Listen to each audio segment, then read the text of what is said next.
ተኩስ ከአፈሙዝ አይጀምርም። ጦርነት ከድንበር አይነሳም። ጥላቻ ከአንደበት አይሾልክም። ሁሉም የሚጸነሱት በአእምሮ ውስጥ ነው። ሁላችንም በአንገታችን ተሸክመነው የምንሄደው ይህ ክብ ጭንቅላት በጥላቻ ያበደ ኒውክለር ቦምብ ሊሆን ይችላል።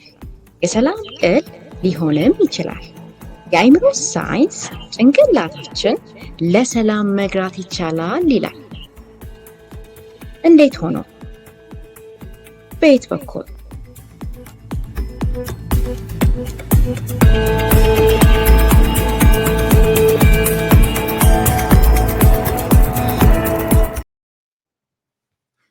ጤና ይስጥልን ክቡራን ተመልካቾቻችን፣ የአእምሮ ሳይንስ ለሰላም በሚል ወንድሙ ነጋሽ በተከታታይ የሚያቀርብልን ፕሮግራም ላይ እንገኛለን። የዩኔስኮ 8 የመልካም አስተዳደር መርሆችን በሚል ባለፈው ሳምንት መግቢያውን አቅርቦልን ነበር። በዛሬው ደግሞ የሀገራትን ተሞክሮ በተለይም በዚህ ዙሪያ የህብረተሰቡ ያለውን ተሳትፎ መሰረት አድርጎ ማብራሪያውን በክፍል 1 ይቀጥላል። ወንድሙ እንግዲህ ከአሁኑ ሰዓት ጀምሮ መድረኩ ያንተ ነውና የዛሬውን ፕሮግራም መቀጠል ትችላለህ። አመሰግናለሁ ሲሳይ። እንግዲህ አንተም መግቢያ ላይ እንዳልከው የዩኔስኮን 8 መርሆች ነው እንግዲህ የምናየው። አንድ በዩናይትድ ኔሽን የዚህ የትምህርት የሳይንስና የባህል ድርጅት የሆነው የዩናይትድ ኔሽን አካል የተባበሩት መንግስታት አካል እንግዲህ ዋናው ስራው ማስተማር፣ ሳይንስና ባህልን ማዳበር ነው። እንግዲህ ከዚህ ከማስተማር ውስጥ ትልቁ ነገር ከሚያደርጉት አንዱ እንዴት ነው በአገራት የጉድ ገቨርነንስ ወይም ደግሞ መልካም አስተዳደር ሊባሉ የሚችሉትን 8 ነጥቦች ነው እንግዲህ በዛ ነው የሚለካው እና እነዚህን ነጥቦች በደንብ እናያለን። እንግዲህ ባለፈው ሳምንት ያየነው እነዚህ ነጥቦች 8ቱ ነጥቦች በወፍ በረር ነው ያየነው። ከአእምሮ ሳይንስ አንጻር እንዴት እነዚህ ነገሮች ምን ያመጣሉ እንዴት ነው የሚለውን ነገር ነው ያየነው። እንግዲህ ዛሬ ደግሞ የምናየው ከመጀመሪያው ጀምሮ የመጀመሪያውን ነው። እንግዲህ ዛሬ ተሳትፎን ነው። እንግዲህ አንድ አገር መልካም አስተዳደር ከሚባልበት አንዱ ነገር እንግዲህ ከ8ቱ አንዱ ፓርቲሲፔሽን ወይም ተሳትፎ ነው። ከዛ የህግ በላይነት፣ ግልጽነት፣ የመንግስት ተቋማት ምላሽ ሰጪነት፣ መግባባት ላይ ያተኮረው ውሳኔ መስጠት፣ ፍትሃዊነት፣ አካታችነት እና ተጠያቂነት የመሳሰሉት ነገሮች እነዚህ ነገሮች በሙሉ ያሟላ ነው። በእርግጥ ብዙ ያሟሉ ሀገሮች ብዙ በጣም የሚያስቀና ነገር አለው ሲሳይ እና እኔ ቀናለሁ እነዚህ ነገሮች በማይበት ጊዜ እና ዛሬ የመጀመሪያውን ነገር ተሳትፎን እናያለን። በመጀመሪያው ደረጃ ምን ይመስላል ተሳትፎ፣ ከዛ ሀገራት 7-8 ሀገራት በምሳሌ እንዴት ተግባራዊ እንዳደረጉት እናያለን። ከዛ በኋላ እንዴት ይህን ነገር እኛ ሀገር ለማምጣት ምን አይነት ችግር ያጋጥመናል፣ ተግዳሮቶቹ ምንድን ናቸው፣ እንዴት እነዛን ተግዳሮቶች ተወጥተን ሀገራችን ላይ ያን ነገር እንዴት እናደርጋለን። እንግዲህ ይሄ የትሬኒንግ ፕሮግራም ነው ለዜጎችም ለእኛ ዜጎችም እንደገናም ደግሞ እኛን ለሚያስተዳድሩ ሰዎች በጋራ የምንማረውና የምናውቀው ወደፊት የተሻለ ኢትዮጵያ የተሻለ መልካም አስተዳደር የሚኖርበትን መንገድ ከሌላውም ሀገር በኢንተርናሽናል ደረጃ አውቀን ተግባራዊ የምናደርግበት ነገር ነው እና ረጅም ጊዜ ይወስዳል። እንግዲህ ብዙ ምሳሌዎችን ብዙ ነገሮችን እናደርጋለን እና ይሄን ይመስላል። እንግዲህ ምን ማለት ነው ተሳታፊነት ወይም አሳታፊነት ማለት ነው። እንግዲህ በአጠቃላይ አሳታፊነት ሁሉም ድምፆች እንዲሰሙ ማድረግ ማለትም ባለድርሻ አካላት በሙሉ ያን ነገር ተሳትፈው ውሳኔ በመወሰን ላይ እንዲሳተፉ ማድረግ ነው። እንግዲህ ያ ጥቅሙ ምንድነው? ኢምፖርታንሱ ምንድነው? ያ መንግስት አንደኛ ትረስት ወይም ደግሞ እምነት እንዲኖርበት እንደገና ደግሞ ህጋዊነቱን የዛ መንግስት ህጋዊነቱን እንትን ይላል። ያ ማለት ምንድነው? ህዝቡ ተሳትፎ ተመካክሮ ያደረገበት ነገር ከሆነ ህዝቡ ስለዛ ነገር በደንብ ያውቃል። በደንብ የተወሰነ ውሳኔ በደንብ አውቆ ውስጡ ገብቶ ምክንያቱም አካል ስለሆነ ያን ነገር በደንብ ተቀብሎ ያ ህግ ደግሞ በደንብ ተቀባይነትና ወደፊት በደንብ ሊተገበር ይችላል። ያ ማለት ምንድነው? ሴንስ ኦፍ ኦነርሺፕ የሚባለው ወይም ደግሞ ሰዎች የራሴ ነው በቃ የሚል ነገር አለ። ምክንያቱም እኔ መንግስት ውስጥ ተሳትፌ ሀሳብ ሰጣለሁ፣ መወሰን እችላለሁ የሚለው ነገር በጣም ትልቅ ነገር ነው። ከአእምሮ ሳይንስ አንጻር በጣም ትልቅ ነው። እንግዲህ እነዚህ ስቴክሆልደርስ የምንላቸው ወይም ደግሞ ባለድርሻ አካላት የምንላቸው እንደኛ አይነት ዜጎች፣ የተለያዩ ኮሚኒቲ ግሩፖች ኤንጂኦዎች ሊሆኑ ይችላሉ፣ የመንግስታዊ ያልሆኑ ድርጅቶች፣ የግል ድርጅቶች ሊሆኑ ይችላሉ። ይሄን እንግዲህ በዚህ በውሳኔ በመስጠት ላይ እነዚህ ሁሉ ይሳተፋሉ ማለት ነው። ለምሳሌ መውሰድ እንችላለን። አንድ ክፍለ ከተማ የህዝብ የመኪና ማቆሚያ ፓርክ ዲዛይን ለማድረግ መጀመሪያ ህዝቡን ኢንቫይት ያደርጋል፣ ህዝቡን ይጋብዛል። ያ ነገር ከዛ በኋላ የህዝቡን ሀሳብ የህዝቡን የሚሰማውን ስሜት አስተያየቱ ከተወሰደ በኋላ በዛ መሰረት ጥሩ ፕላን ላይ የተመሰረተ በህዝብ ላይ ያለ ጥሩ የሆነ ፓርኪንግ ሊያደርግ ይችላል። ምክንያቱም ህዝቡ አስቧል ይሄ ቢሆን ይላል። የአካባቢ አየሩን የሚሆን የትራፊኩን የምኑን እነዚህ ነገሮችን ሁሉ ከተለያየ አንግል አይቶ ህዝቡ ይሰጣል። ያን ነገር በሚያደርግበት ጊዜ ምንም አይነት ተቃውሞ አይኖርም። ስለዚህ ይሄ እንግዲህ ጀኒዩን የሆነ ኮላቦሬሽን ወይም ደግሞ በደንብ በትብብር ህብረተሰቡና መንግስትና ህብረተሰብ አንድ ላይ ሰሩ ማለት ነው። ይሄ አንዱ መንግስትና ህብረተሰብን የሚያያይዝ እንደ ሰንሰለት የሚሆነው ለምንድን ነው? ይሄ ኦነርሺፕ የምንለው ነገር ማለትም የራሴ ማለት ውሳኔው ላይ ተሳትፌያለሁ ከመንግስት አካል ነኝ ማለት በጣም ትልቅ ነገር ነው። ምክንያቱም መንግስትና ህዝብ ሁል ጊዜ የሚቃረኑት በተለያዩ መንግስትና ጆሮ ምንድነው የተለያየ ሀሳብ ጀርባና ምንድነው የሚባል አባባል አለና እንደዛ ሳይሆን ሆድና ጀርባ ኦኬ ሶሪ ሆድና ጀርባ የሚባል ነገር ሳይኖር በትክክለኛ ህዝቡ ሐሳብ በሚሰጥበት ጊዜ ያ እንዴት ነው የሱ ሐሳብ የሱ ያቀረበው ሁሉ በሚሰማበት ጊዜ ያ ነገር በሚተገበርበት ጊዜ ጥሩ ሴንስ ኦፍ ፕራይድ ወይም ደግሞ እንዴት ነው ኩራት ይሰማል። እና ይሄ ከአእምሮ ሳይንስ በጣም ትልቅ ነገር ነው። ምክንያቱም ሰዎች የዛ አይነት ነገር ካላቸው በጎ ነገር ለመንግስትም ለመስራት እንደ ሀገርም ወደፊት ለመቀጠል በጣም የሚያስፈልግ ነገር ነው። ስለዚህ በአንድ በኩል የህዝቡን ትክክለኛ ጥያቄና የህዝቡን ፍላጎት ማሟላት ወደፊት ለመሄድ እንደ ሀገር በጣም ቢጠቅሙ ከዛ አልፎ ደግሞ በህብረተሰቡ ያለው መልካም መንፈስ ፖዚቲቭ የሆነ ነገር በጣም ይጠቅማል። እንግዲህ ከአእምሮ ሳይንስ ስናየው ለምሳሌ በይሄ ሪሳይክሊንግ ላይ ወይም ደግሞ እንደ ፕላስቲክ የመሳሰሉትን ነገሮች እንደገና እንትን ለመጠቀም ህዝቡ በዛ አይነት ፕሮግራም ላይ ያንን ፕሮግራም ለመቅረጽ ከተሳተፈ ያ ፕሮግራም ተግባራዊ በሚደረግበት ጊዜ ያንን ነገር ተግባራዊ ለማድረግ ምንም አይነት የመንግስት መከፋፋት ወይም ማስተማር መቀስቀስ አያስፈልግም። ምክንያቱም ህዝቡ መጀመሪያ ደረጃ ላይ በዛ ላይ ስለተሳተፈ ያን ነገር ፕራክቲስ ያደርጋል ማለት ነው። እያንዳንዱን ነገር እንደገና እንግዲህ በሀገራችን ብዙም አልተለመደም። ውጭው ዓለም አሜሪካም ይኖራል አምሹር። እኛ ጋር አሁን ሪሳይክል የሚደረጉ ነገሮች በሙሉ እንደ ካርቶን እንደ ፕላስቲክ የመሳሰሉት ነገሮች እንደገና መጠቀምብን ለብቻው እያንዳንዱ ዜጋ በኃላፊነት ይሰማዋል። አንደኛ ለአካባቢ አየርም ጥሩ ነው፣ ሁለተኛ ነገር ነው ለኢኮኖሚ ለሁሉም ጥሩ ነው። እንደዛ አይነት ነገር ህዝቡ በደንብ ተሳትፎ ካደረገበት ውጤት ይኖረዋል። ነገር ግን ከላይ ወደታች ብቻ ከሆነ ከመንግስት ወይም ደግሞ ከክልል መንግስት ወይም ከማዘጋጃ ከመሳሰሉት ነገሮች ትእዛዝ መጥቶ ያን አድርጎ ተባለ ብዙ ጊዜ ውጤት አይኖረውም። ነገር ግን ህዝብ የተሳተፈበት ነገር አንደኛ ውጤት ይኖረዋል። ወደፊት ደግሞ የተሻለ ነገር ማድረግ ይቻላል። እንግዲህ ይሄ የበለጠ ህጋዊ የሆነ ያን ነገር ተግባራዊ ይሆናል። እንደገና ደግሞ ትረስት እንዴት ነው እምነት የመኖር ነገር ይኖራል። ኢንክሉሲቭ ወይም ደግሞ አካታች የሆነ ነገር ይኖራል ማለት ነው። እና ይሄ በህብረተሰብ ውስጥ ኮንፊደንስ ወይም ደግሞ መተማመን የሚባለው ነገር ይኖራል። ለምሳሌ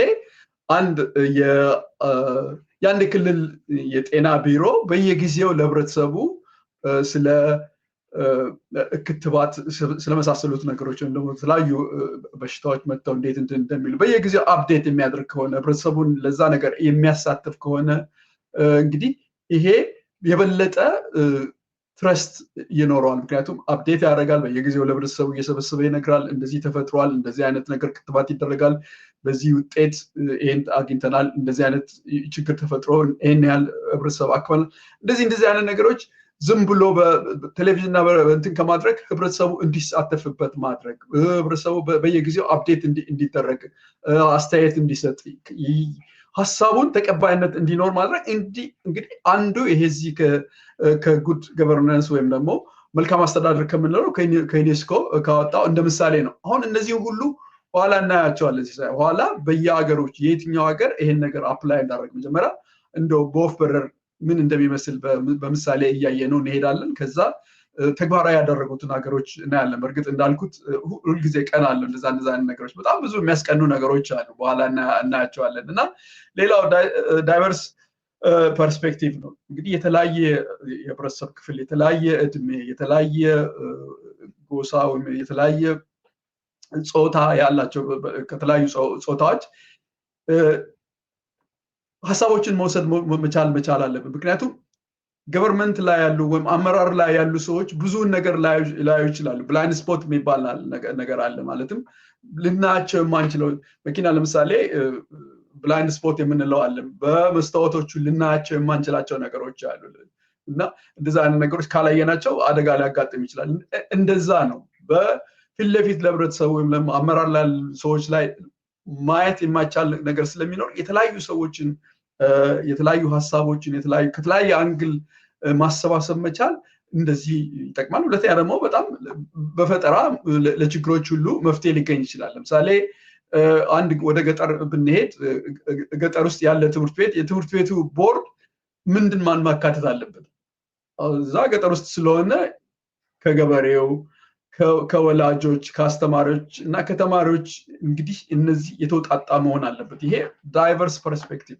ገበሬውም የራሱ ይሆናል፣ የቤተሰብም አለ፣ የአስተማሪም አለ፣ የተማሪውም አለ።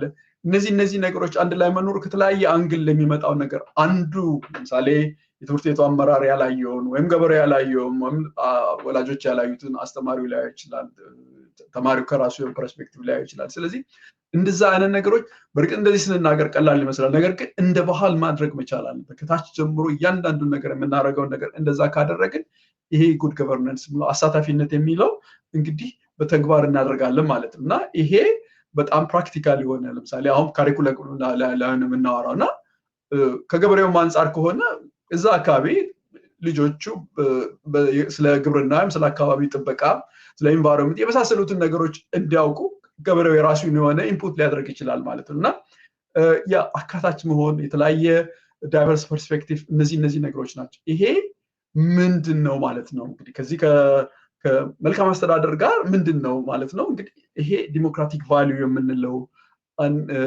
መንግስት እንዴት አካውንተብል እንደሆነ ተጠያቂ እንደሆነ እና እንደገና ደግሞ ግልፀኝነትን የመሳሰሉት ነገሮች ከዚህ ይጀምራል እና ከታች ነው ማድረግ ያለ እንደዚህ እንነከት ከትምህርት ቤት፣ ከየአካባቢ፣ ከሰፈር፣ ከክልል፣ ከከተማ አስተዳደር፣ ከማዘጋጃ እነዚህ ከቀበሌ እንደዚህ አድርግ ነገር ዴቨሎፕ ማድረግ ከጀመር ያ ከህብረተሰቡ ከአካባቢ ዴቨሎፕ እያደረግን ስንሄድ ወደፊት የተሻለ መንግስት ምክንያቱም ያን ነገር ልምምድ እያደረግን እያሳተፍን ከታች ጀምረን እያሳተፍን ከሄድን ወደፊት የተሻለ ነገር ይኖረናል ማለት ነው። ለምሳሌ የሲቲ ካውንስል ለምሳሌ የአካባቢው የከተማ አስተዳደሩ በየጊዜው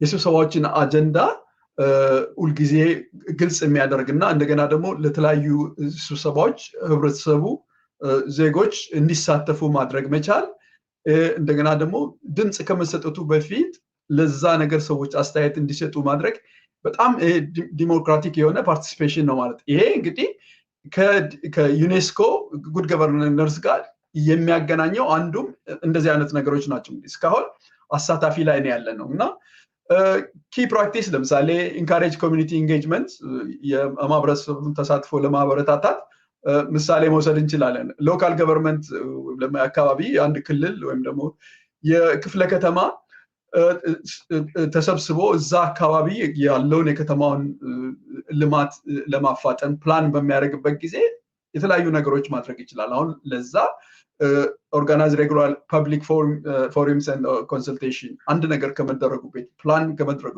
የአካባቢ የክፍለ ከተማ አንድ ልማት ወይ አንድ ነገር ለማድረጉ ቅድም እንዳየነው እንደ ፓርኪንጉ ሰዎች ሀሳብ እንዲሰጡ ማድረግ፣ ሰርቬይ እንዲደረግ፣ ፖል ስሞል ግሩፕ ዲስከሽን በየሰፈሩ በየግሩፑ በዛ ነገር ላይ በደንብ ውይይት በእርግጥ የተወሰነ ነገር ይደረጋል ግን ይሄንን ነገር በደንብ አጥብቀን ካደረግን ይሄ የጉድ ገቨርነንስ የምንለው አንዱ ከስምንቱ አንዱ መሰረት ነው እና ሰዎችን መጠየቅ የተለያየ ሀሳቦችን እንዲጨምሩ ማድረግ ካሉት በአካባቢ ካሉት ሎካል ኦርጋናይዜሽን ከተለያዩ ድርጅቶች መንግስትም ያልሆኑ የግለሰብ የተለያዩ ድርጅቶች ጋር የወጣቶች የሴቶች የመሳሰሉትን ነገሮች ሌላ ግብረሰናይ ድርጅቶች እነዚህ እያሰባሰቡ ዋይደር ኮሚኒቲ ከሃይማኖት መሪዎችም ከሃይማኖት አካላትም ያን ሀሳብ ማድረግ ያ ነገር ለምሳሌ እዛ ክፍለ ከተማ ውስጥ የልማት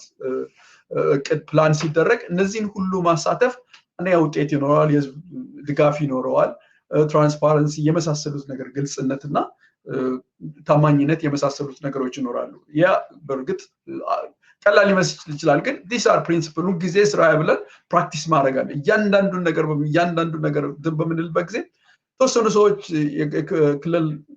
የከተማው ክልል አስተዳደር ተሰብስበው ብቻ መወሰን ሳይሆን ያ ነገር ከመወሰኑ በፊት ህዝቡ ምን ይላል፣ ምን ሀሳብ አለው፣ የህዝቡን በደንብ መሰብሰብና ከዛ በህዝቡ ሀሳብና ፍላጎት ከዛ ላይ ተመስርቶ ማድረግ ልምድ ማድረግ እንግዲህ እያንዳንዱ ስልጣን ላይ ያለው ከቀበሌ ጀምሮ ከክፍለ ከተማ የዛ አይነት ነገር ማድረግ መቻል በጣም አስፈላጊ ነው። ያ ማለት ወዴት ይወስደናል?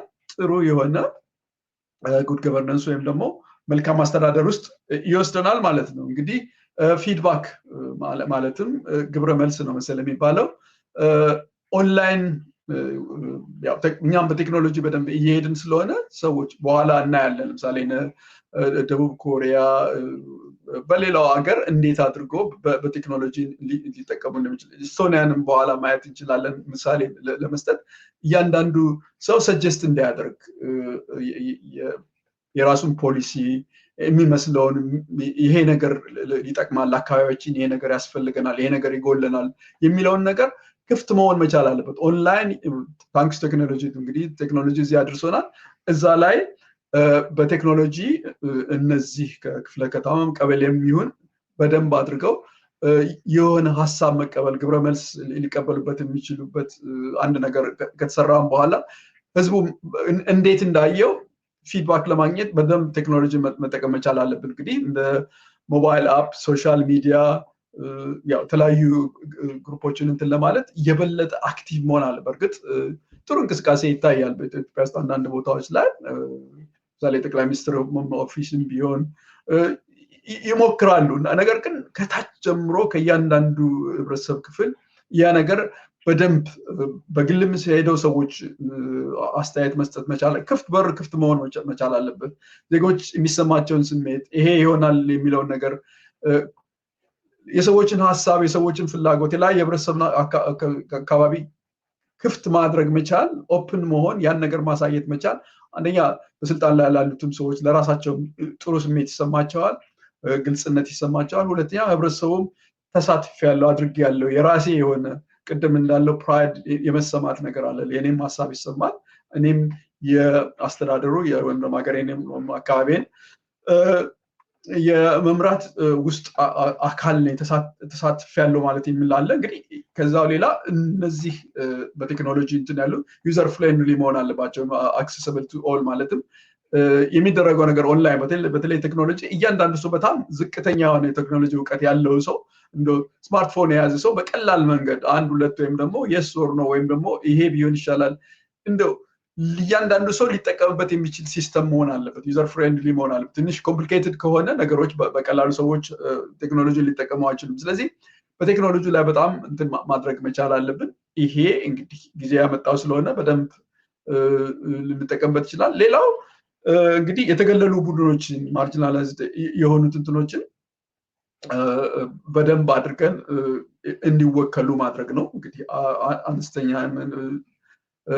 ብዙ ሪፕሬዘንት የማይደረጉትን በተለይ እንግዲህ ይሄ እነዚህ ኤግዛምፕሎች በተለያየ ቦታ ለምሳሌ እንደ ካናዳ እና አሜሪካ እዛ አካባቢ ተወላጅ ኢንዲጂነስ የሚባሉትን ከዛ አንጻር ነው እንግዲህ የዩኔስኮ ኤግዛምፕሎች ብዙዎቹ እንደዛ ስለሆኑ ከዛ አንጻር ማየት አለበት። በእርግጥ እኛም አካባቢ የተለያዩ ቦታዎች ብዙ የማይወከሉ አነስተኛ ቁጥር ያላቸው ብሔረሰቦች አሉ። እነዛን ነገሮች እንግዲህ በደንብ ሪፕሬዘንት እንዲደረጉ ምሳሌ ላይ ነው። እዚህ ለምሳሌ በዛ አካባቢ የክልል ጤና ቢሮ ውስጥ እነዚህ የተገለሉ ቡድኖች ወይም ደግሞ ብዙ ያልተወከሉ የህብረተሰብ ክፍሎች እንዲወከሉ ማድረግ እና የበለጠ ያው እንግዲህ እዛው አካባቢ የተወለዱ ሰዎች ኢንዲጂነስ ኮሚኒቲስ የሚባሉት በዚህ በጤናም ሆነ በትምህርት ውሳኔዎች ላይ እንዲሳተፉ ማድረግ ይሄ አንደኛውና ሌላው ክራይቴሪያ ነው በዚህ በዩኔስኮ ውስጥ ያለው። እንግዲህ ለዚህ ስቴፕ የሚሆነው ምንድነው? ለምሳሌ ሴቶችም ሊሆኑ ይችላሉ፣ ወጣቶችም ሊሆኑ ይችላሉ፣ ማይኖሪቲ ግሩፕ የምንላቸውም ይሆናሉ። እነዚህ ነገሮች ስራዬ ብለን በደንብ እንዲሳተፉ ማድረግ መቻል አለብን። በኋላ እናያለን። ለምሳሌ በጣም ሰርፕራይዝ ነው ያደረገኝ ሩዋንዳ ከ40% እንደ ኮታ ነው 60% በዓለም ላይ ትልቅ ፓርላማ የሴቶች ትልቅ ፓርላማ ሪፕሬዘንቴሽን ያለባት እንደዛ ነው። ሌላ አንድ ሀገር አለች 40% በግድ በህግ ይወጣል ፓርላማ 40% ፓርላማ እና እነዚህ ነገሮች ማለት ምንድነው? ማርጂናላይዝድ የሆኑ ወይም ደግሞ ብዙ ሪፕሬዘንት ያሉት ወጣቶች እና ሴቶች ወይም ደግሞ ማይኖሪቲ የምንላቸው እነዚህ ነገር ፎከስ በደንብ አድርጎ እንዲወከሉ ወይም ደግሞ ቦታ እንዲኖራቸው ማድረግ መቻል አለብን እና እነዚህ ደግሞ የበለጠ እንዲሳተፉ የበለጠ ትሬኒንግ በደንብ ስልጠና መስጠት መቻል አለብን። ይሄ እንግዲህ በኮታ ሲስተም መሆን አለበት። ለምሳሌ አካባቢ ወይም ደግሞ የከተማም አስተዳደር ሊሆን ይችላል፣ የክልልም ሊሆን ይችላል። ይህን ያህል ሴቶች ይህን ያህል የወጣቶች ወንበር መኖር አለበት። ምክር ቤትም ላይ ሊሆን ይችላል።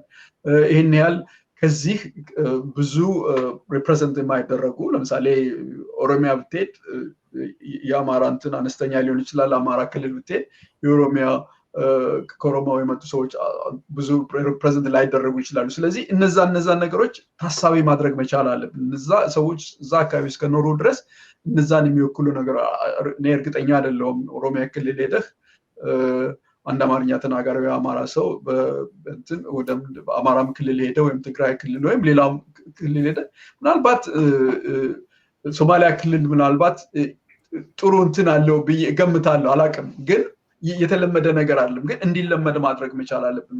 መወከል መቻል አለባቸው። ለምሳሌ በክልል እንትን ውስጥ ኦሮሚያ ክልል ሄደ ተወሰኑ የአማራ ተወላጆች እዛ ውስጥ ሊወከል የሚችልበትን አማራ ክልል ሄደህ የተወሰኑ የኦሮሚያ እዛ አካባቢ የሚኖሩ ሰዎች የሚወክል የዛ አይነት ነገር በደንብ መለመድ መቻላል። አማራ ክልል ስለሆነ ሁሉም ሰው የአማራ ሰው መሆን በእርግጥ በአጠቃላይ ፌዴሬሽን ሲስተሙ ይሄ የዘር መሆኑን ከማይስማማኝ ወይም ከሚቃወመው አንዱ ነኝ። ነገር ግን እንደዛ ነገር መታየት መቻል አለበት። እንግዲህ ዋናው ነገር ምንድን ነው? እዚህ ላይ የበለጠ ህብረተሰብን ማሳተፍ ከዛ አልፎ ደግሞ በየጊዜው በሳምንት ውስጥ ነው በአመት 4 ጊዜ ኳርተርሊ ህብረተሰቡን የታውን ሆል ሚቲንግ መጥራት መቻል አለብን። አካባቢ ማዘጋጃ ቤት ሊሆን ይችላል ወይም ደግሞ የክልል ወይም ደግሞ የዛ ክፍለ ከተማ እንትን ሊሆን ይችላል። በየጊዜው ህብረተሰቡን ሬጉላርሊ በአመት 4 ጊዜ ስለሚደረጉ ነገሮች ፐብሊክ ፎረም ማድረግ እንደ ባህል አድርገን በእርግጥ ሊኖር ይችላል። ነገር ግን ይህን ነገር የበለጠ በደንብ ማዳበር መቻል አለብን። አክሰሰብል የሆነ ሁሉም ህብረተሰብ ሊገኝበት የሚችልበት እንደ ትምህርት ቤት መሳሰሉት ኮሚኒቲ ሴንተር የመሳሰሉት ነገሮች እነዚህ ነገሮች ማድረግ መቻል አለብን።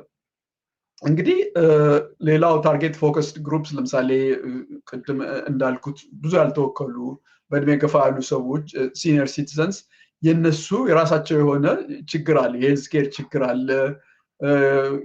ሞቢሊቲ ችግር ለምሳሌ እንደፈለገው ዊልቸር ምናምን እንደ ልብ ወዲያ ወዲህ ማለት የሚችሉ መሄድ የሚችሉበት መንገድ ላይኖር ይችላል። እነዚህ ነገሮች እንትን ለማድረግ እነዚህን ሁሉ ይሄ ከአካታችነት ጋር የተያያዘ ነው። የነሱን ዩኒክ የሆነ ኒድ ወይ የነሱን የተለየ ፍላጎት ማሟላት መቻል አለበት። አንድ ጉድ ገቨርናንስ የምንለው ማለት ነው። ሌላው እንግዲህ ሳይን ላንጉጅ እንግዲህ ይሄም አካታች ነው። ሳይን ላንጉጅ በእንትን ላይ መስማት ለማይችሉ ሰዎች ላይ ስራዬ ተብሎ ያ ነገር በእርግጥ አሁን በቴሌቪዥን በመሳሰሉት አንዳንድ ቦታዎች አለ። ነገር ግን በደንብ ስራዬ ብሎ መሳተፍ መቻል አለበት።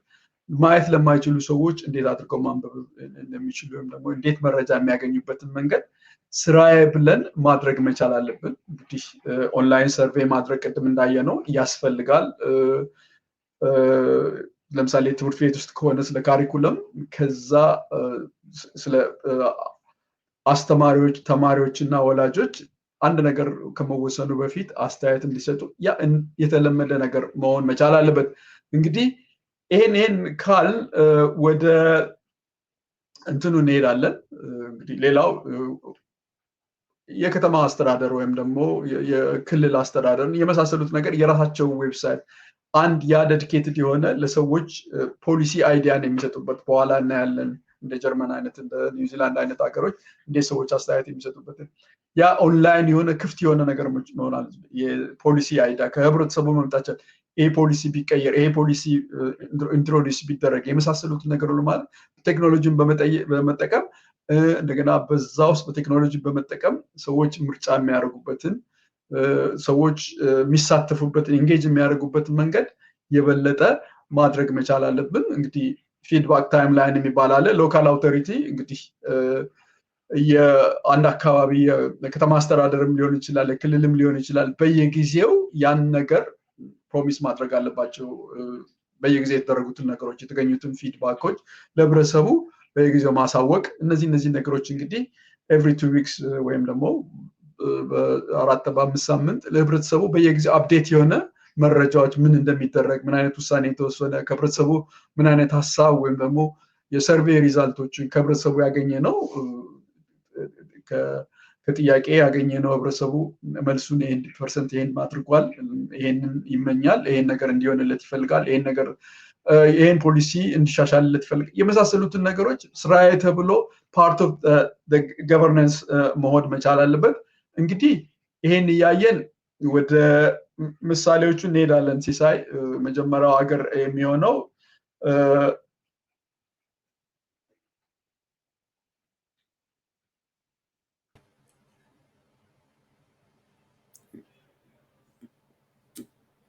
ወንድሙ ድምጽ የለም። አይ እየመጣው ነው።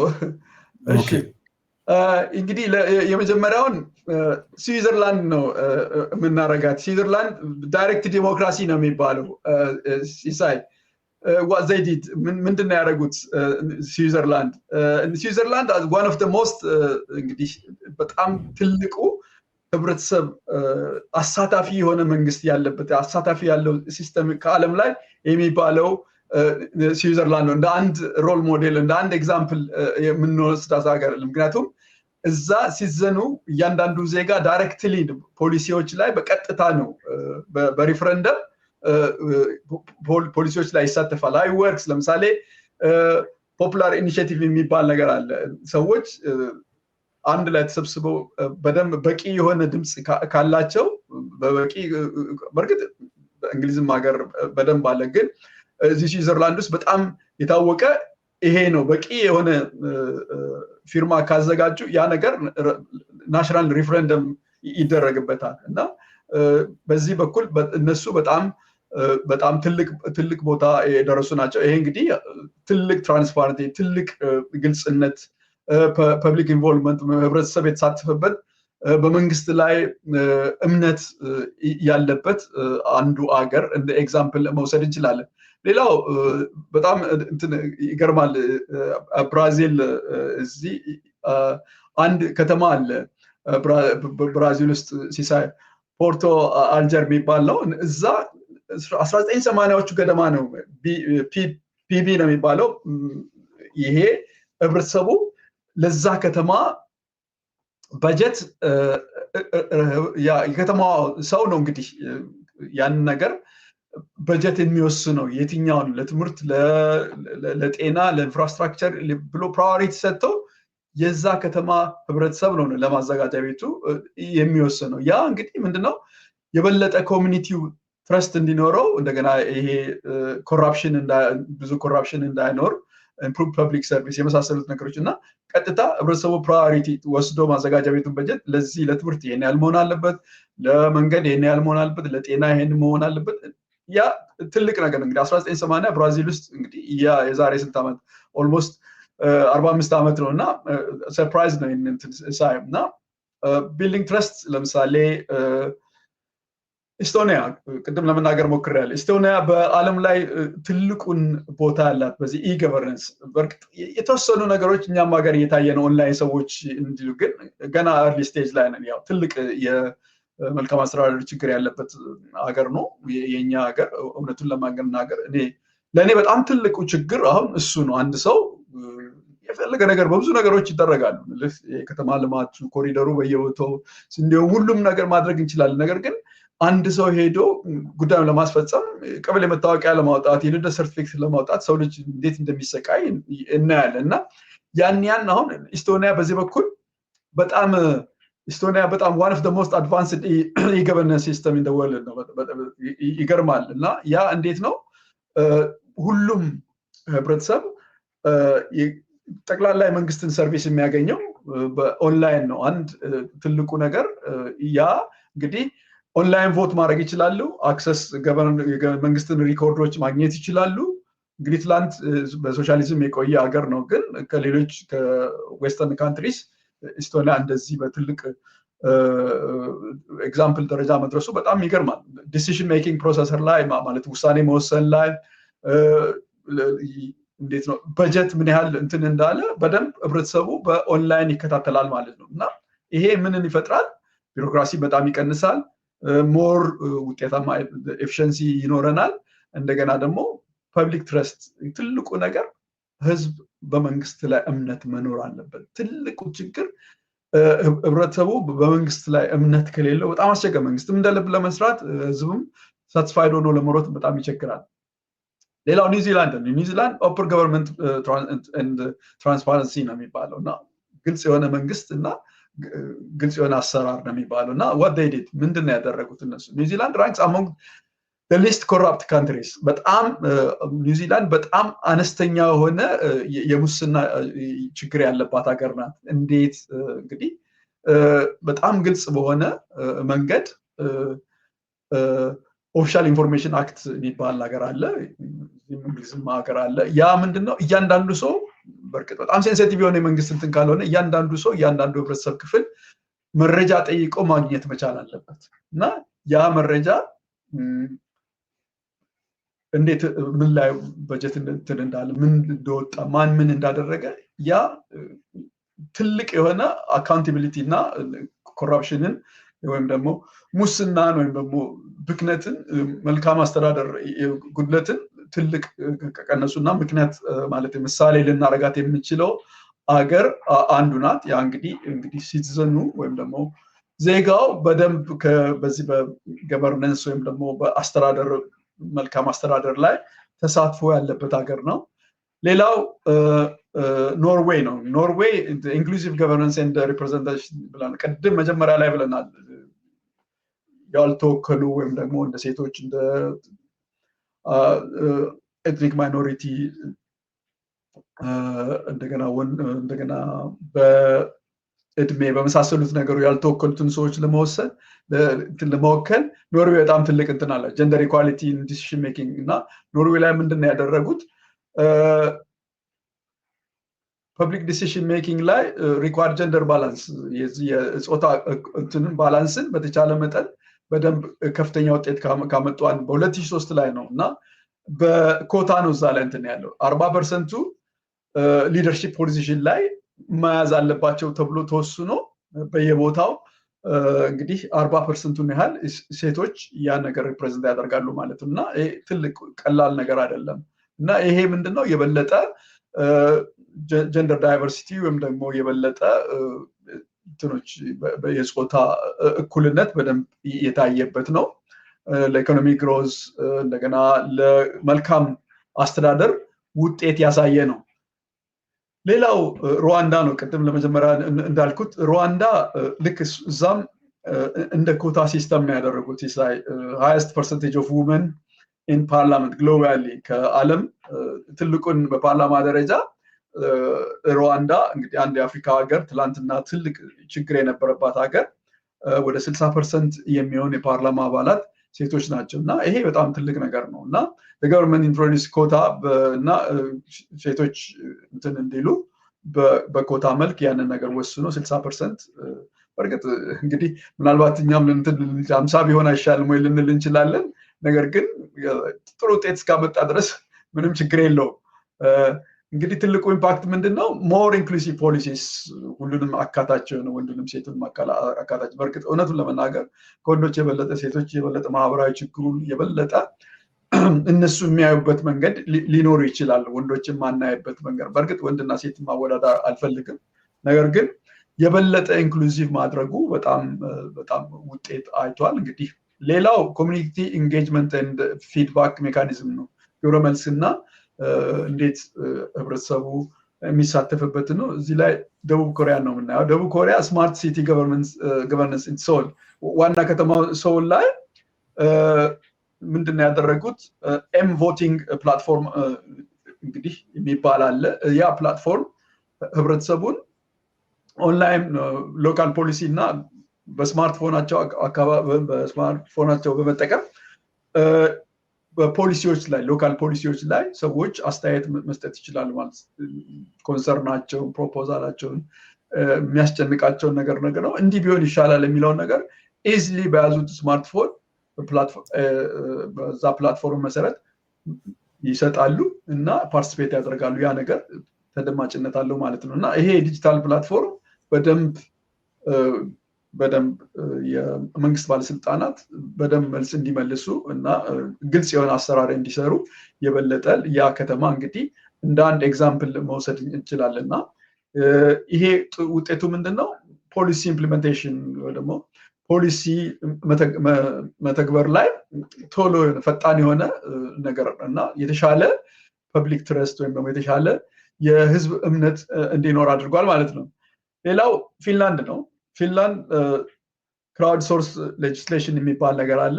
እንዴት ነው ምንድነው ፊንላንድ ያደረጉት? እንግዲህ ፊንላንድ አላው ሲዘን ቱ ፕሮፖዝ and shape law through online platform። እዚህም ፊንላንድም ውስጥ ኦንላይን ላይ ሰዎች ሀሳባቸውን የሚሰጡት 50 ሺህ ያህል ሰው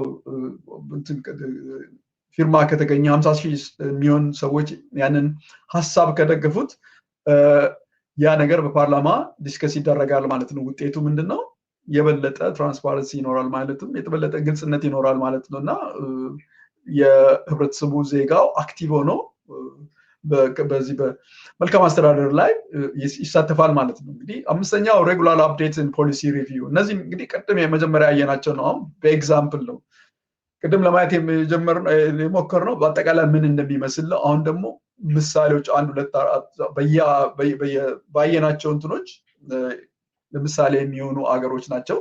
ካናዳ ነው። ካናዳ እንግዲህ ኢንዲጂነስ ኮንሰልቴሽን ፎር ፖሊሲ ዴቨሎፕመንት ነው። ኢንዲጂነስ የምንላቸው ተወላጁን እዛ አካባቢ የተወለዱትን ነዋሪዎችን ብዬ ነው የምገምተው። እነዚህ ምንድነው ያደረጉት? ኢንዲጂነስ አድቫይዘሪ ግሩፕ አለ። ያ የአድቫይዘሪ አማካሪ የማማከር ግሩፕ ፈርስት ኔሽን ኢን ፖሊሲ ዲሲሽን፣ ያ እንግዲህ የመጀመሪያ የነበሩትን እዛ አካባቢ የነበሩትን ሰዎች በፖሊሲ ዲሲሽን ላይ የበለጠ ፓርቲሲፔት እንዴት ነው ማርጂናላይዝ እንዳይደረጉ ለማድረግ ነው እንግዲህ የተደረገው። ሬጉላር ታውን ሆል ኤንድ ኮንሰልቴሽን በየጊዜው በከተማ አስተዳደር ወይም በማዘጋጃ ቤት የስብሰባ አዳራሽ ውስጥ ሁልጊዜ አፕዴት ይደረጋል። ሁልጊዜ እነዚህ የአካባቢው ተወላጆች በሀሳብ በመስጠት በኢንቫይሮንመንት፣ በኢኮኖሚ፣ በሶሻል፣ በፖሊሲ በመሳሰሉት ነገሮች እንዲሳተፉ ያደርጋል። ያ ምንድነው የበለጠ በዚህ በኢንዲጂነስ ወይም ደግሞ ቀድሞ በነበሩ ተወላጆች እና በመንግስት መካከል ያለውን ነገር በሌላው ኮሚኒቲ ያለውን መግባባትና እምነት የበለጠ ያሻሽላል ማለት ነው። ሌላው ጀርመኒ ነው። ጀርመኒ የራሱ ሲቲዘንስ ፓናል ፎር ሰስቴናብል ዴቨሎፕመንት የራሱ የሆነ የህብረተሰቡ የአድቫይዘሪ ግሩፕ አለው። ሲቲዘን አሴምብሊ ለትላልቅ ፖሊሲዎች ለምሳሌ ኢንቫይሮንመንት ሊሆን ይችላል፣ ክላይሜት ሊሆን ይችላል፣ አርባን ፕላኒንግ ሊሆን ይችላል፣ የተለያየ በጀት ሊሆን ይችላል እና ህብረተሰቡ ሪኮሜንዴሽን ያቀርባል ለመንግስት። ያ ስራዬ ብሎ መንግስት የሚሰማው እና በደንብ ፓርላማ ደረጃ በደንብ ሊናገርበት የሚችለው ነው እና ይሄ ምን አመጣ? የተሻለ ፖሊሲ፣ ግሬት ፐብሊክ ሰፖርት።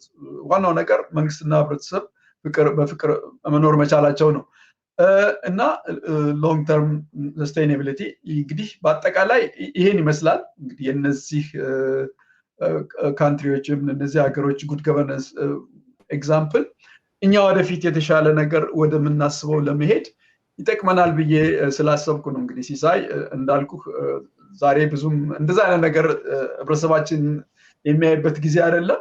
ነገር ግን በአመራርም ላይ ያሉት በአስተዳደርም ላይ ያሉት እንደገና እንደ ሀገር እኛ ጉድ ገቨርነንስ የሚባለው ነገር ምን ማለት ነው፣ ከሌሎች ሀገሮች ምን እንማራለን፣ አንድ መንግስት ያለን መንግስት መልካም አስተዳደር ጉድለቱ የቱ ጋር ነው፣ መልካም አስተዳደር ስንል ምንድን ነው የሚለውን ነገር ለማየት ራሳችንን ለማስተማር ያህል ነው። እንግዲህ በዛ መልክ ነው ያቀረብኩት። እንዳልኩት የትሬኒንግ ነው። ወደፊትም እንግዲህ በደንብ የሚቀጥልና እነዚህ 8 እንትኖች የምናያቸው ይሆናል ማለት ነው እና ከዛም አልፎ ሌሎች የምናያለን ማለት ነው። ሲሳይ ጨርሻለሁ። አመሰግናለሁ ወንድሙ። እንግዲህ ምናልባት እንዳልከው ይሄ የመንግስት ተቋማትን ብቻ የሚመለከትም ነገር ሳይሆን 10 ሰራተኛ የሚሆን ሚሊዮን ሰራተኛ የሚኖረው የመልካም አስተዳደር ጉዳይ ሁሉም የሚመለከት ነው። ምናልባት አሁን በሰጠው ማብራሪያ ላይ በአብዛኛው እንደዚህ የመልካም አስተዳደርን በተመለከተ ስኬታም ወይ ደግሞ ህብረተሰቡን በማሳተፍ በብዙ መንገድ መጓዝ የቻሉ ሀገሮች እነዚህ ኖርዲክ የሚባሉት ወይ ደግሞ በተወሰነ ደረጃ ስካንዲኔቪያኖችን ላይ ደግሞ እነ ፊንላንድንም አይስላንድንም የሚጨምር ነገር ከሆነ ኖርዲክ አካባቢ ላይ ያሉ ሀገሮች ምናልባት የሚከተሉት ርዕዮተ ዓለም ይሄ ማህበረሰብን ሶሻል ዲሞክራሲ የሚለው ነገር እሱ ላይ ራሱ ከርዕዮተ ዓለም ጋር ተያይዞ የሚመጡ ነገሮች አሉ ወይ በእንደዚህ በጥናቶች ላይ? ምክንያቱም እነዛ ሀገራት አካባቢ ህብረተሰቡን በተመለከተ ይሄ በድሃና በሀብታም መካከል ያሉ ክፍተቶች ሊኖሩ ይችላሉ። ግን መናጢ ድሃ የሚባል አሜሪካም ሌላውም አካባቢ ያለውን ነገር እዛ ጋር ማይታይበት ሁኔታ አለና ምናልባት እንደዚህ አይነት ሁኔታዎች የፈጠሯቸው ነገሮች አሉ፣ በጥናቶች ላይ የሚያሳዩ ነገሮች አሉ። እስቲ አየዋለሁ። ግን በአጠቃላይ ለምሳሌ በጉድ ገቨርንመንስ ላይ ባለፈው ሳምንት ለመጥቀስ እንደሞከርኩት ኖርዲክ ካንትሪስ እነ ፊንላንድ፣ ዴንማርክ የመሳሰሉት ነገሮች የበለጠ እነሱ ናቸው የተገበሩት። በእርግጥ ይሄ ያልከውን እስቲ በደንብ አድርጌ ለማየት ምናልባት እንትን ስል በአብዛኛው እነዚህ አካባቢዎች በብዙ መልኩ ሲታይ የተወሰነ ነገር እርምጃዎች ይታያሉ እና ለነዛ እርምጃዎቻቸው በአብዛኛው በዚህ በዓለም ፖለቲካ ውስጥም ራሳቸውን የማግለል እንደዚህ በእንትኖች ጉዳይ የማለመግባት ነገር አለ። በሌላም በኩል ደግሞ በሚከተሉት ርዕዮተ ዓለም ወደ ሶሻል ዲሞክራሲ የማዘንበል ነገርም አለ። እነዛ የራሳቸውን አስተዋጽኦ አድርገው የሆነ በሚል ነው። ሌላ ቀደም ሲል ወንድሙ ያነሳው ኢትዮጵያ ውስጥ አሳታፊነትን በተመለከተ የሩዋንዳን አንስታል። 60% ፓርላማ ውስጥ ሴቶች የሚሳተፉበት ሁኔታ አለ። በሌሎች አፍሪካ ሀገራት ምናልባትም በዓለም አቀፍ ደረጃ በዛ ቁጥር የለም። ኢትዮጵያ ውስጥ መጀመሪያዎቹ አካባቢ ላይ በካቢኔ ደረጃ እንደዚህ አይነት ሙከራዎች ታይተው ነበር። በእርግጥ በዛ መልክ አልቀጠለም። በሌላም በኩል ደግሞ ይሄ አፈርማቲቭ አክሽኖች ለምንድን ነው ለእኩል ተሳትፎ ወይ ደግሞ በራስ መተማመን ይጨምራሉ የሚለው ነገር እንትን ማለት አያስፈልግም። ሁሉም ሰው ተሳታፊ መሆን አለበት፣ መገለል የለበትም። ነገር ግን ደግሞ በኮታ የሆነ ማህበረሰብ ወይ ደግሞ የሆነ ቁጥር ይህን ያህል መድረስ አለበት በጾታም በለው በየትኛውም መንገድ ራሱ ይጠቅማል ወይ የሚለው ራሱ አንድ በተለያየ መንገድ የሚያከራክሩ ጉዳይ ነው። አላቋረጥኩም። አምሹር አይተነዋል እኮ በዚህ በድሮ ኢህአዴግ በምናምን ጊዜ ከዚህ ከአራቱም ድርጅት በኮታ የግድ መኖር አለበት ምናምን የሚለውን እንደዛ ነገር አይመስለኝም። ችሎታ ነው መሆን ያለበት። ነገር ግን እኔም ሪዘርቬሽን አለኝ። ግን እነዚህ ሀገሮች ያ ነገር ውጤት አይተውበት ነው ብዬ ገምታለሁ። የግድ በኮታ መሆን የለበትም። በእርግጥ ሴቶች በተቻለ መጠን እድሉ መኖር አለበት፣ ወይም ወጣቶችም ደግሞ የተገለሉ የህብረተሰብ ክፍሎችም ተሳትፎ እንዲያደርጉ ኦፕን መሆን አለበት። የግድ በኮታ ይሄን ያህል 50% 60% ማለቱ ትንሽ ምናልባት አፕሊኬሽን ላይ እኔም ኮንሰርን አለኝ። ነገር ግን ለዛ መንገድ ይኖረዋል። መንገድ ኖሯቸው ብቃት ያላቸውን ሰዎች ማድረጋቸው ምናልባት ያንን ውጤት ሊያመጣ ይችላል። በአሁን ኖሮ እንደ ምሳሌ ላናየው እንችላለን ብዬ ገምታለሁ። ሲሳይ በተወሰነ ደረጃ እንደዛ ነገሮች መኖራቸው አስፈላጊ ነው። ለምሳሌ በፖለቲካ ተሳትፎን በተመለከተ እንደ ልምድ ምናምን የሚወሰዱ ነገሮች አሉ። በቃ በአብዛኛው የፖለቲካ እንቅስቃሴ ውስጥ የሚሳተፈው ወንድ ነው። ስለዚህ ለፓርላማ ለመወዳደርም በሌላ መንገድም የፓርቲ ሊቀመንበር የፓርቲ ምክትል እንደዚህ ወይ ደግሞ ስራ አስፈጻሚ ውስጥ ለመግባትም ውስንነቶች ስላሉ ለምሳሌ ኢትዮጵያ ብሔራዊ ምርጫ ቦርድ ሚኒመም አንድ ፓርቲ ምንድነው ከስራ አስፈጻሚ ውስጥ ይሁን ከፓርላመንት ነው ከማዕከላዊ ኮሚቴ ውስጥ ይሄን ያህል በመቶ ሚኒመም ይሄን ነገር ማሟላት አለበት፣ ይሄን ያህል ሴቶች መሆን አለባቸው፣ የጾታ ስብጥር መኖር አለበት የሚል ነገር አለ። በሌላም በኩል ደግሞ ከጤና ጋር ተያይዞ ደግሞ የሚነሱ ነገሮችም አሉ። እንደዛ አይነት ደግሞ ያሉ ሰዎች ማለት ዲሴብል የሆኑ ሰዎችን ደግሞ በተወሰነ ፐርሰንት እንደገና ደግሞ እዛ እንትን ውስጥ መግባት አለባቸው የሚል ነገር ተነስቷል። ያ ግን 60 በመቶ 50 በመቶ የሚል ነገር ሳይሆን ሚኒመም አንድ ፓርቲ ይህን ማሟላት አለበት የሚለው በጣም አስፈላጊ ነው። ምክንያቱም በልምድ የሚታወቀው ግር ብሎ ሄዶ የሚሳተፈው ወንድ ከሆነ ወንድ ብቻ፣ በሌላም በኩል ደግሞ የሀገራቸው ጉዳይ ላይ፣ በሌላም በኩል ደግሞ ከራሳቸው ጉዳይ ጋር ተያይዞ ተሳትፎ ማድረግ የሚፈልጉ ሰዎች እድሉን የማያገኙበት ሁኔታ ስለሚኖር በፐርሰንት ቢያንስ ይህን ያህል የሚለው ተገቢ ነው። ግን ከእንትን በላይ ደግሞ መሄዱ ይጠቅማሉ የሚለውን እሱ ራሱ እንግዲህ የሚያነጋግር ነው። ሌላው ወንድሙ አንድ መጨረሻ ነገር ማነሳው ኢትዮጵያ ውስጥ የተሳትፎን ነገር ስታነሳ በተለያዩ አካባቢዎች የሆነ ቋንቋ የሚነገርበት ወይ ደግሞ የሆነ ክልል የኦሮሚያ አካባቢ ላይ አማሮች ተሳትፎ እንዲኖራቸው፣ አማራ ክልል ኦሮሞዎች፣ ትግራይ ክልል እንደዚህ የሚል ነገርም አንስተ ነበር እና ብዙ ጊዜ የሚጠቀሰው ነገር ያው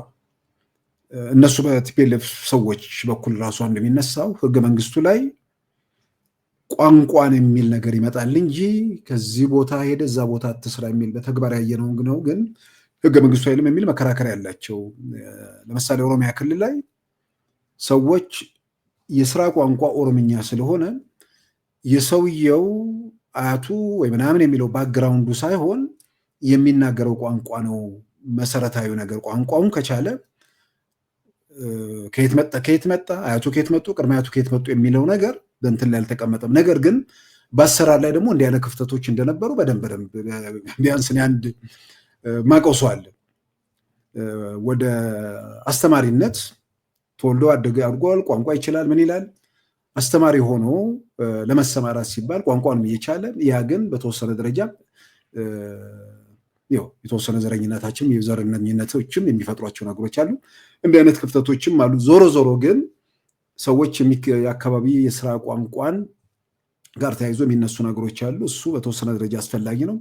በሌላም በኩል ደግሞ የሆነ ማህበረሰብ ደግሞ መወከል የሚችልባቸው ሁኔታዎች እንዴት ይታያሉ? ምናልባትም ከዚህ ከምክክር ኮሚሽኑ ጋር ተያይዞ ህገ መንግስት ማሻሻያዎች ምናምን ሲኖሩ እንዲህ አይነት ክፍተቶች ይታያሉ ተብሎ እንግዲህ ይታመናል። ተገቢም ነገር ላይ ያነሳው ምናልባትም ይሄ ነገር የሚቀርበው ነገር ልክ እንደ ዜና ወይ ደግሞ እንደሌላ ፖለቲካ ውይይት ሳይሆን በየጊዜው አዳዲስ ሰዎችን እየመጡ የሚያዩት ያየውም ሰው ደግሞ ለስራም ለምንም ስለሚያስፈልገው መላልሶ የሚያው ነገር ስለሆነ ትምህርትም ስለሆነ ዛሬም ብቻ ሰው ነገም ጭምር የሚጠቅም ስለሆነ ወንድሙ እንግዲህ በተተ እንድትቀጥል በግሌም ሌሎች በማቃቸው ሰዎች ችግር የለውም ምንም ችግር የለውም።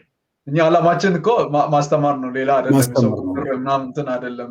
ሰው ሰማ አልሰማ ቁጥር አየ ሳይሆን አነሰም በዛም እኛ አንድ አካባቢ የተወሰነ ሰው አውቆ ያን ነገር ቢያስተላልፈው እና የተወሰነ ክልል ያን ነገር ፕራክቲካል ቢያደርግ የተወሰነ ሰው መልካም አስተዳደር ማለት እንዲህ ነው ብሎ ለሌላው ማስተማር ከቻለ በቃ እኛ ዜግነታችን እናደረግን። ስለዚህ ብዙ ሰው እንደሚፈልገው እኮ ራሱ በተወሰነ ደረጃ ኢትዮጵያ ውስጥ የጸጥታ የፖለቲካ የምናምን ሁከትና ግርግር ባለበት ሀገር ውስጥ እንደዚህ አይነት ነገር ከ1500 ምናምን በላይ አማካይ በላይ ተመልካች ካለው በጣም የሚፈልጉት የሚማሩበት ለስራቸውም ወይ ደግሞ ወደ ተግባር ለመለወጥም የሚፈልጉ ሰዎች እንዳሉ የሚያሳይ ነውና እውነት ለመናገር በግሌ እንዲህ አይነት ነገር በልምድ የምናውቃቸው ነገሮች የተወሰኑ ሰዎች የሚያዩቸው ነው። ግን በሺህ የሚመጣ ተመልካች ካለ ትልቅ ስራ እየተሰራ መሆኑን የሚያረጋግጥ ነውና ወንድሙ እንደማጠቃለያ የምታነሳው ካለ የዛሬውን ፕሮግራም እናጠቃለን።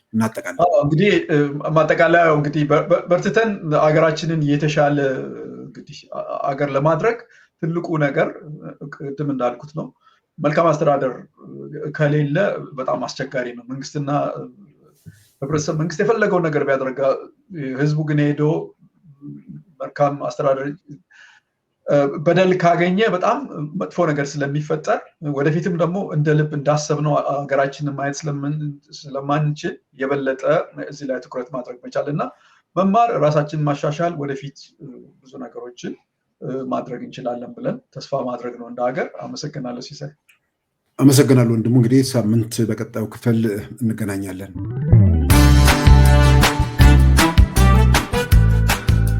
ሉዓላዊ ሚዲያን ይደግፉ። ስራዎቻችንን ለብዙ እንድናደርስ ሰብስክራይብ፣ ሼር፣ ላይክ በማድረግ ሉዓላዊ ሚዲያን ያጠናክሩ። እውነትን እንዘግባለን፣ ኢትዮጵያዊነትን እናቀነቅናለን። መድረኩ ግን ለሁሉም አመለካከት ክፍት መሆኑን እናረጋግጣለን። ሉዓላዊ ሚዲያ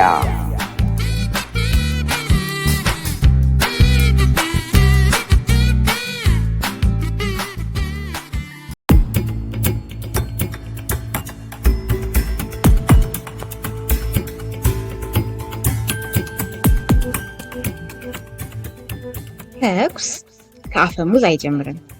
ጦርነት ከድንበር አይነሳም። ጥላቻ ከአንደበት አይሾልክም። ሁሉም የሚጸነሱት በአእምሮ ውስጥ ነው። ሁላችንም በአንገታችን ተሸክመነው የምንሄደው ይህ ክብ ጭንቅላት በጥላቻ ያበደ ኒውክለር ቦምብ ሊሆን ይችላል። የሰላም ቅል ሊሆንም ይችላል። የአእምሮ ሳይንስ ጭንቅላታችን ለሰላም መግራት ይቻላል ይላል። እንዴት ሆኖ? በየት በኩል?